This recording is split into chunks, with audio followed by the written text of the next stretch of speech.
You've given everything, but now you're the one running on fumes. What happens when the work that once lit you up leaves you numb? You're not alone, and most people wait way too long to make the change. By then, something breaks. I've lived this loss of self, this burnout, and the journey back. And since then, I've coached numerous clients through the same thing. You help everyone else to heal, to grow, to transform, but now you're the one that feels lost.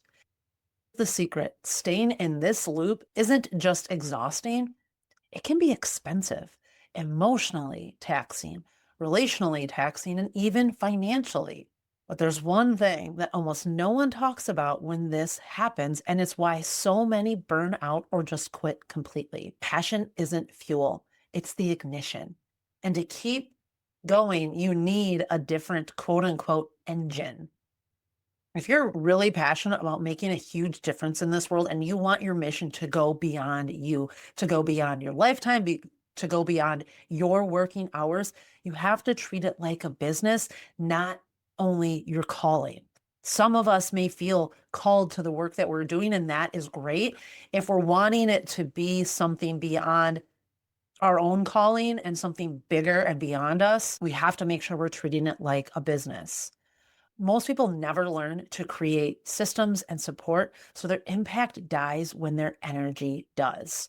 I am going to share something that is easier for me to talk about now, but might be challenging for you to hear. So, just a quick mental note to mentally prepare yourself. About 7 years ago, my son died. And as you can imagine, it was a terrible time in my life. And there were so many things happening that just didn't feel like me. I was binge eating. I felt like crap. I could barely get myself out of bed. I was suffering from PTSD, anxiety, depression, all of those things. And I was just finding myself just like wishing it would get better, wishing wasn't enough. And I felt like I was doing the things, especially as someone who has been in the personal development and professional development world for many, many years. So all of the books that I read, all the seminars I went to, they really meant nothing when I was going through something so challenging. And so I knew I needed something to change. And one of those things that changed was not only getting a therapist for myself and my family, but I also signed myself up for a 10K. And a little backstory with this 10K.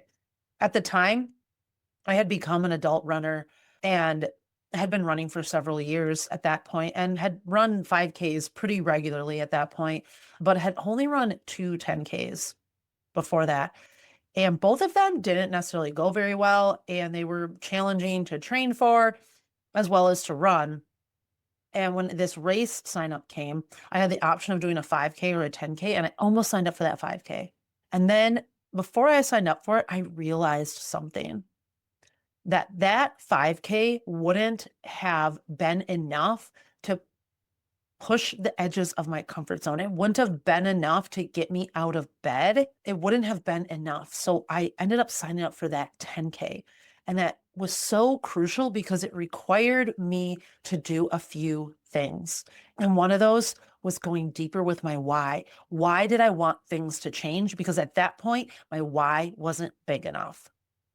So when I finally stopped trying to push through and started building real support, everything changed. Not overnight, but I was really creating something that was sustainable, that was long lasting. And I talk more about this story in my When Stories Talk. I will leave the link to it in the show notes, but you're welcome to watch that as well. Now that you know what's been missing, the last piece will tie everything together. There's something nobody tells us about reclaiming our why. We don't go deep enough.